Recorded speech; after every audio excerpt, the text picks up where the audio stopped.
The date, Franklin Roosevelt told a stunned Congress, would live in infamy.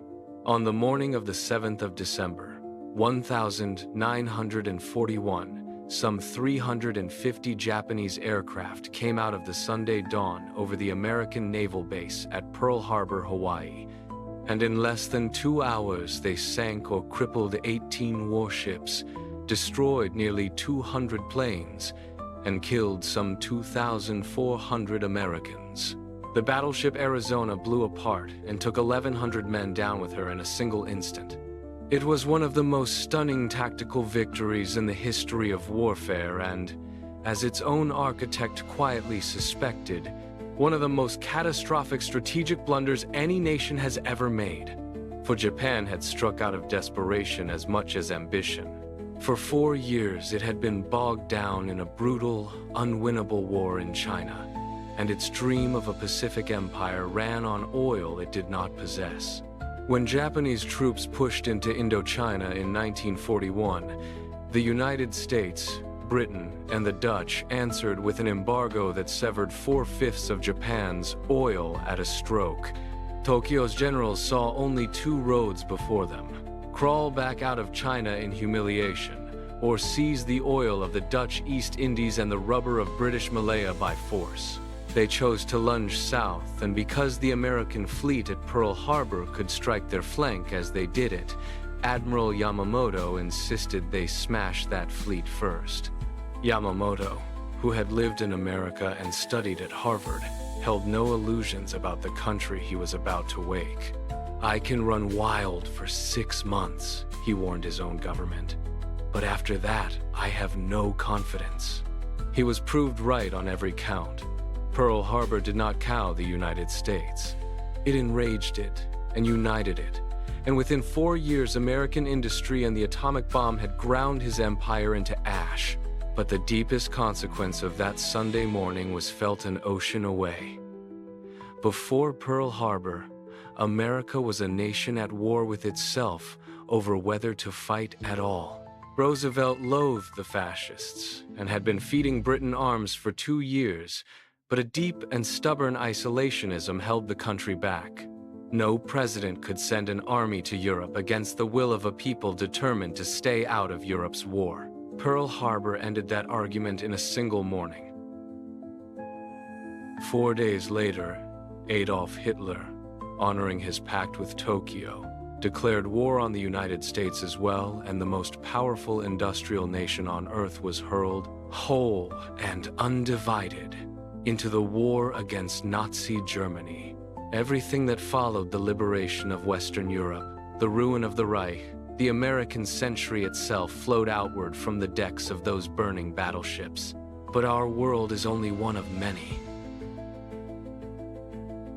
Time runs in branches, and every branch turns on a single moment that might have gone another way. A fleet sent to the bottom, or a fleet left riding quietly at anchor. Somewhere in that endless web of what-ifs lies a reality in which the planes never came, and the 7th of December, 1941, was just another still Sunday in Hawaii.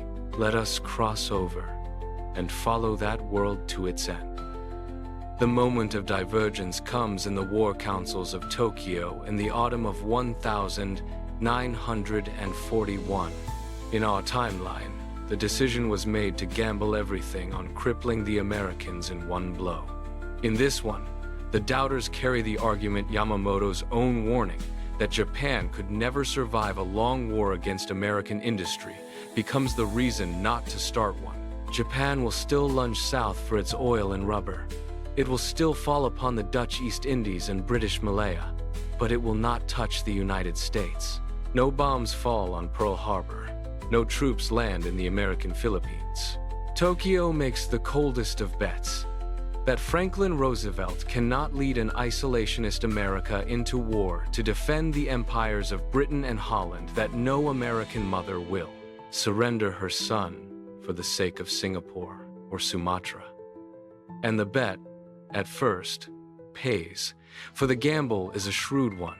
When Japan overruns Malaya and the Indies, in the opening months of 1942, Roosevelt is enraged, but rage is not a declaration of war. And the Constitution places that power in Congress, where the isolationists are legion and unmoved. Why, they demand, should American boys bleed and die to hand the British crown back its colonies? Roosevelt rails and maneuvers and tightens every screw short of war. He keeps the arms flowing to Britain and to a Soviet Union now fighting for its very life. But he cannot get his declaration. And Adolf Hitler, watching from Berlin, is for once no fool with America still formally at peace. He does the one prudent thing he failed to do in our own history. He does not declare war on the United States. The undeclared skirmishing in the Atlantic simmers on, but the sleeping giant is never struck, and so never wakes. The single most important result of Pearl Harbor, the full, furious entry of the United States into the war against Hitler, simply never happens. And so, the fate of Europe is left to be decided where, in cold truth, most of it was always being decided. On the frozen steppes of the Eastern Front. It is easy to forget that 4 of every 5 German soldiers killed in the Second World War died fighting the Soviet Union, not the West. Stalin's Red Army, bleeding, colossal, and kept alive by a river of American trucks and boots and canned food shipped under Lend-Lease halts the Wehrmacht before Moscow, breaks it at Stalingrad in the terrible winter of 1943, and then begins to roll west. And in this world there is no second front to stop it short. There is no D-Day, no Normandy, no Anglo-American army racing east to meet the Russians in the middle of Germany.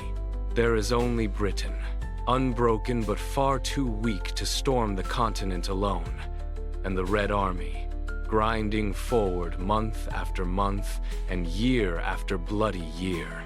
Hitler's Reich still falls in the end. But when it falls, there is no one standing on the far side of it but Joseph Stalin. The Europe that rises from that rubble is one our own century never had to see. The red flag flies not over Berlin alone, but over Paris, over Rome, over the whole of a continent liberated and occupied by a single victor, where our timeline drew its iron curtain down the middle of Germany. This one draws it along the English Channel and the crest of the Pyrenees. Communist governments, installed on the points of Soviet bayonets, rule from the Atlantic to the Urals.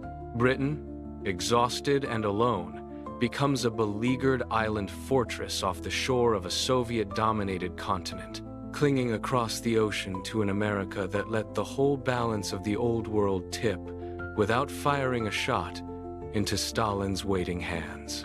The long Cold War of our timeline, poised between 2 roughly matched blocks, becomes here something far more lopsided and far more dangerous. And there is a darker cost still, one that no accounting of borders and flags can contain.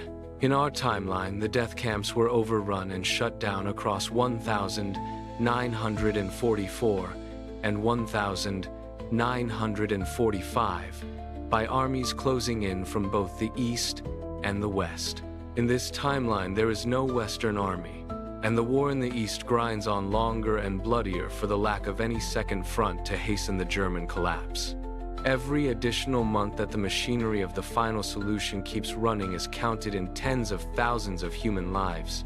The Holocaust, already among the very greatest crimes in the human record, very likely claims more victims in this world than in ours, not fewer. It is the last, unbearable irony of a timeline that began with a choice for peace. In Asia, meanwhile, Japan wins its gamble and keeps its empire. There is no island-hopping campaign, no firebombing of Tokyo, no Hiroshima, and no Nagasaki. The Greater East Asia Co-Prosperity Sphere hardens into a permanent fact, a vast Japanese dominion over the coast of China and the whole of Southeast Asia, run for the profit of Tokyo and held down with the same cruelty that, in our world, was cut short in 1945. For the peoples beneath that boot, the Chinese above all, who were already dying by the millions, the American peace is no peace at all, but an occupation without end.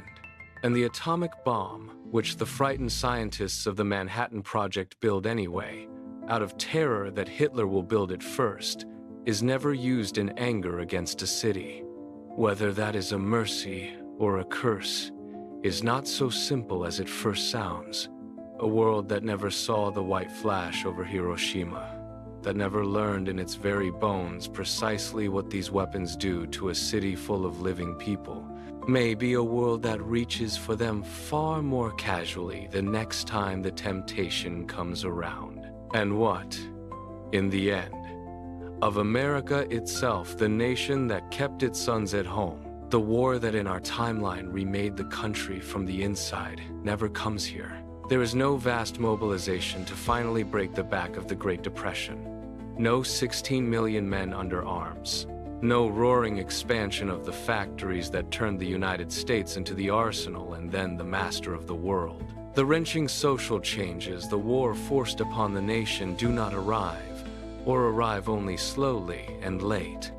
The millions of women who poured into the wartime plants, the black families who left the fields of the South for the assembly lines of the North, the returning veterans whose service would help crack the edifice of segregation within a generation. Isolation is vindicated, and America remains what it had been before: powerful, prosperous, and turned inward, a giant continent to mind its own hemisphere, while the rest of the world is remade by other hands. The American century in this world may simply never begin. And that is the hard truth this what-if forces upon us, because the comfortable version of it is a lie. It is tempting to look at a world with no Pearl Harbor and see only what America was spared: no 400,000 war dead, no atomic fire, no telegrams to Gold Star mothers. But a peace bought by looking away is not the same thing as peace. The price of America's absence is a Europe swallowed whole by one of history's great tyrannies, a Holocaust that runs the longer for want of anyone to end it, an Asian empire of atrocity that no one ever dismantles, and a nuclear age that dawns without the terrible warning our own world was given. For all its staggering cost, America's entry into that war broke the back of fascism and built, from the wreckage, an imperfect order of law and alliance and recovery that neither a Soviet-ruled nor a fascist-tolerating world would ever have known. The war was a catastrophe. The refusal to fight it might have been the greater one. That is the vertigo at the heart of this story. We remember Pearl Harbor as a day of pure disaster. The smoke, the oil-black water, the young men sealed forever in the hull of the Arizona, and a disaster it truly was. But it was also the hammer blow that woke a sleeping giant and turned it, at the last possible hour, to face the darkness gathering over the world. The 2,400 who died that Sunday morning were the first Americans to fall in the war against fascism, and the awful, unaskable question this timeline leaves us holding is whether their deaths, by dragging a reluctant nation off the sidelines, saved more lives in the end than they ever cost. Sometimes the catastrophe is the salvation. Sometimes the day that lives in infamy is the day the world is saved. This has been Historically Parallel.